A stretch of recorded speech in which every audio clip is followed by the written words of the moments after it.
उस मजदूर परिवार को चलाने के लिए मजदूर की औरत खड़ी हो जाती है हिम्मत के साथ। आज अगर जेके सिंथेटिक की मजदूरों की एकता आज इतना मजबूत है, उसका बहुत बड़ा श्रेय हमारे मजदूरों के परिवार में हमारे बहनें हैं। पुष्पा जी मुझे बता रही थी, जब वेतन बंद हुआ, जब कारखाना बंद हुआ, जब मजदूरों के परिवार में भूख का छाया फैला हुआ था, ये औरतें थी जिन्होंने बीड़ी बांधा, ये औरतें थी जो घर में काम करके कहीं न कहीं आमदनी का रास्ता अपने काम के आधार पर ढूंढकर उस भावना को जिंदा रखा कि हम झुकेंगे नहीं, परिवार बचेगा, संघर्ष बचेगा, जीत हमारी होगी। और इसलिए मेरी प्रिय बहनों, मैं जेके सिंथेटिक मजदूर परिवार के हमारी बहनों को और हमारी बेटियों को मैं लाल सलाम पेश करती हूँ।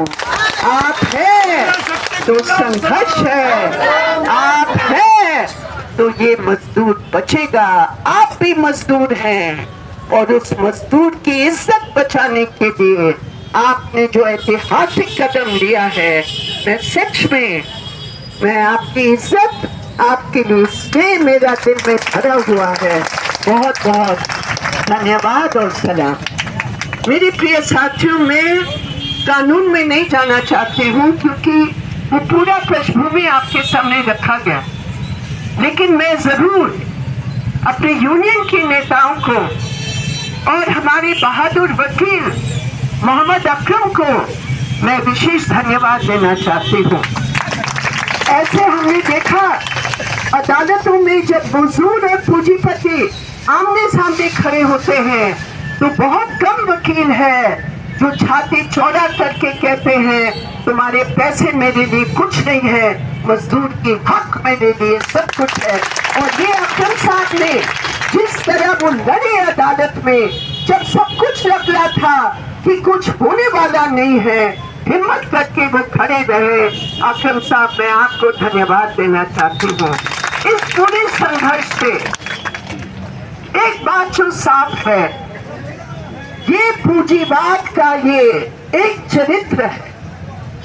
मुनाफा के लिए जब फैक्ट्री चलता है तो मजदूरों का श्रम लूटते हैं, और जब किसी कारण वो मुनाफा दिखता नहीं है क्योंकि उनके आपस के मुनाफा का जैसे बंदरबाट होता है, उस मुनाफा को परिवार में बांटने के संघर्ष में फैक्ट्री बंद कर देते हैं, तो वो पहले सोचते हैं कि मजदूर की वेतन को समाप्त करके अधिकार को हम इससे बच जाए।